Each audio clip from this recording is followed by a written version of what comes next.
Cancer అనేది ఒకే రకం అంటారా? అందులో రకరకాలు ఉన్నాయంటారా అసలు?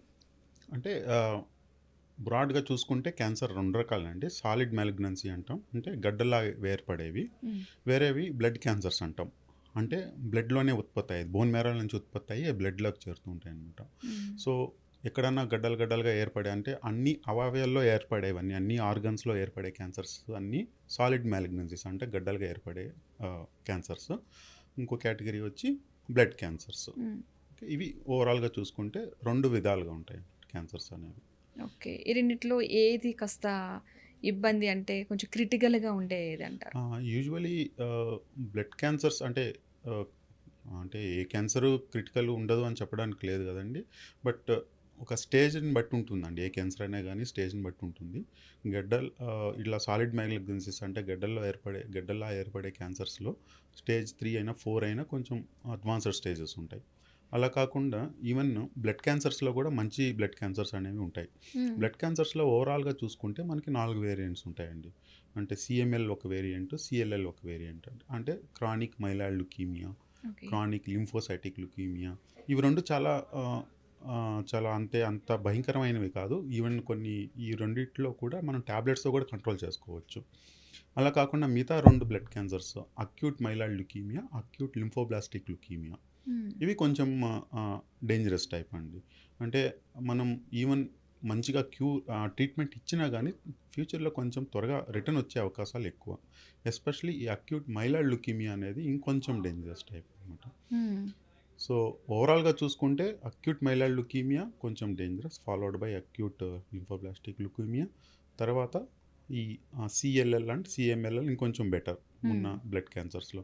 So, all blood cancers dangerous అయితే కాదు. నేను చెప్పినట్టు ఇప్పుడు కొంచెం 2 వేరియంట్స్ మాత్రం కొంచెం డేంజరస్ టైప్.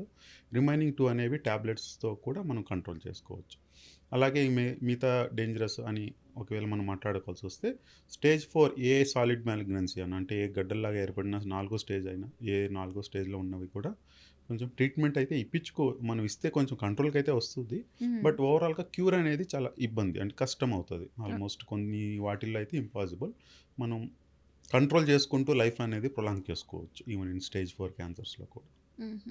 ఎవరికైనా సరే హ్మ్. బ్లడ్ క్యాన్సర్ కావచ్చు, ఈ కణాలంటే గడ్డగా ఉండే క్యాన్సర్స్ కావచ్చు. హ్మ్. హ్మ్. ఒక బాడీలో అంటే వాళ్ళకి క్యాన్సర్ ఉంది అని గుర్తించడం ఎలా? ఎలాంటి మార్పులొస్తాయంటారు బాడీలో?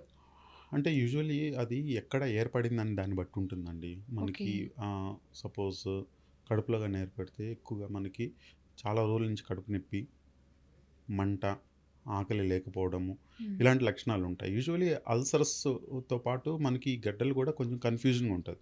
చాలామందికి ఒక అపోహ ఏంటంటే హ్మ్, ఇది గ్యాస్ట్రైటిస్ వల్లనే అయింటది. అంటే కొంతమందికి ఓన్లీ అల్సర్ అయి ఉంటదేమో అని చెప్పి హ్మ్. చాలా వరకు నెగ్లెక్ట్ చేస్తూ ఉంటారు. అవును. కానీ అన్ని అల్సర్స్ మనకి ఖచ్చితంగా క్యాన్సర్ అవ్వాలని ఉండదు కాదు గానీ, మనం అది క్యాన్సరా కాదా అనేది రూల్ ఔట్ చేసుకోవాలి. అంటే అది కాదు అని చెప్పి మనం కొన్ని టెస్టులు చేయించుకోవాలి. హ్మ్. ఏ అల్సర్ కూడా చాలా ఏళ్ల తరబడి అట్లానే మంటతో గానీ, నెలల తరబడి నొప్పి రావడం గానీ అట్లా ఉండదు గదండీ. మనం ట్రీట్మెంట్ తీసుకుంటే యూజువల్లీ తగ్గుతుంది. అవును. మామూలు అల్సర్ అయితే. హ్మ్. అదే కానీ క్యాన్సర్ గాని ఉంటే మాత్రం ఎంత టాబ్లెట్లు తీసుకున్నా గానీ అది ఇంకొంచెం ఆహ్, టెంపరరీ తగ్గుతుందే గానీ పోను పోను మనకి పెరుగుతూనే ఉంటాయి. నొప్పి గానీ, మళ్ళీ మంటలు రావడం కానీ, ఆకలి లేకపోవడం గానీ, వెయిట్ లాస్ అయిపోవడం గానీ, ఇవన్నీ కడుపుకి సంబంధించిన లక్షణాలు. కడుపు క్యాన్సర్‌కి సంబంధించింది. అలా ఇంకా ఆర్గాన్ బట్టి ఉంటదండి. అంటే స్పెసిఫిక్ అన్ని ఆర్గాన్‌కి ఒక్కో ఆర్గాన్‌కి ఒక్కో సింప్టమ్ అనుకోండి. హ్మ్. కోలన్ క్యాన్సర్ తీసుకుంటే మనకి ఎలా ఉంటదంటే కొంతమందికి మోషన్‌లో బ్లడ్ వస్తుంటది కొత్తగా. అంటే ఎప్పుడు అవును. లేనిది కొత్తగా ఫస్ట్ టైమ్ మోషన్‌లో బ్లడ్ రావడం. కొంతమందికి గడ్డ అబ్‌స్ట్రక్షన్ లాగా పేషెంట్ ప్రెజెంట్ అవుతారనమాట. అంటే కింద మనకి ఆ ఫుడ్ పైప్ అనేది బ్లాక్ అయిపోతుంది. వాళ్ళకి వామిటింగ్స్ రావడం, హ్మ్. సడెన్‌గా కడుపు నొప్పి రావడము. ఇవి కొలాన్ క్యాన్సర్ లక్షణాలు కొన్ని. ఇంకా లివర్ క్యాన్సర్ తీసుకుంటే అసలకి ఆకలే లేకపోవడము. ఇంతకుముందు ఎవరికైనా హెపటైటిస్ ఇన్ఫెక్షన్ ఉన్న వాళ్ళలోకి లివర్ క్యాన్సర్ వచ్చే అవకాశాలుంటాయి. హ్మ్. సీఎల్‌డీ పేషెంట్స్ అంటాం. అంటే లివర్ బాగా డ్యామేజ్ అయినప్పుడు chronic liver disease either alcohol వల్ల గానీ, నాన్ ఆల్కహాలిక్ ఫ్యాటీ లివర్ వల్ల గానీ, ఈ hepatitis B hepatitis C infection వల్ల గానీ, ఈ లివర్‌లో గానీ సిరోసిస్ వస్తే ఆ బ్యాక్‌గ్రౌండ్‌లో లివర్ క్యాన్సర్ వచ్చే అవకాశాలుంటాయి. హుహు. సో, అది కొత్తగా ఏమన్నా ఆకలి లేకపోవడం, వెయిట్ లాస్ అవ్వడం, కడుపులో రైట్ సైడ్ నొప్పి రావడం, ఇవి కొన్ని లక్షణాలు. ఇంకా ఈజోఫాగస్ క్యాన్సర్ అని తీసుకుంటే తినడం అనేది ఇబ్బందుంటది చాలామందికి. వాళ్ళకి సింపుల్‌గా వాళ్ళు మెయిన్ కంప్లెయింట్ ఎలా చెప్తారంటే అండి, మింగుడు పడట్లేదండి అంటారు. హ్మ్. ఇక్కడేదో తినిన తర్వాత ఇక్కడేదో కొంచెము పట్టేసినట్టు. పట్టేసినట్టు ఉంటుంది. హ్మ్. వాటర్ తాగితే గానీ అది కిందకి జారట్లేదు అనేది హ్మ్. కొత్తగా సిమ్టమ్ అనేది చెప్తారండి. నొప్పి ఉండదు వాళ్ళకి మళ్ళీ. హ్మ్. చాలా వరకు అలాగే కంప్లెయింట్ చెప్తారు. వాటర్ పోతున్నాయండి, ఒక్కోసారి మాకు ఫుడ్ పోవట్లేదు. లేదంటే ఫుడ్ పోతుంది కానీ వాటర్ పోవట్లేదు హ్మ్. అనేది కొంచెం స్పెసిఫిక్‌గా ఇలాంటివి సిమ్టమ్స్ చెప్తూ ఉంటారు. అలాంటి వాటిల్లో కొంచెం ఖచ్చితంగా ఎండోస్కోపీ అనేది అవసరం పడుతుంది. సో, ఈసోఫేగస్, స్టొమక్ ఇలాంటివి కానీ సస్పెక్ట్ చేస్తే ఎండోస్కోపీ చేస్తారు. Upper GI endoscopy. హ్మ్. కొలన్ క్యాన్సర్ గానీ, రెక్టమ్ క్యాన్సర్ గానీ మనకి డౌట్ గాని ఉంటే మాత్రం కొలనోస్కోపీ చేస్తారు. లేదు లివర్ క్యాన్సర్ అని డౌట్ వస్తే మాత్రం ultrasound or CT scan. Endoscopy ద్వారా మనకు తెలియదు. హుహు. Ultrasound or CT scan.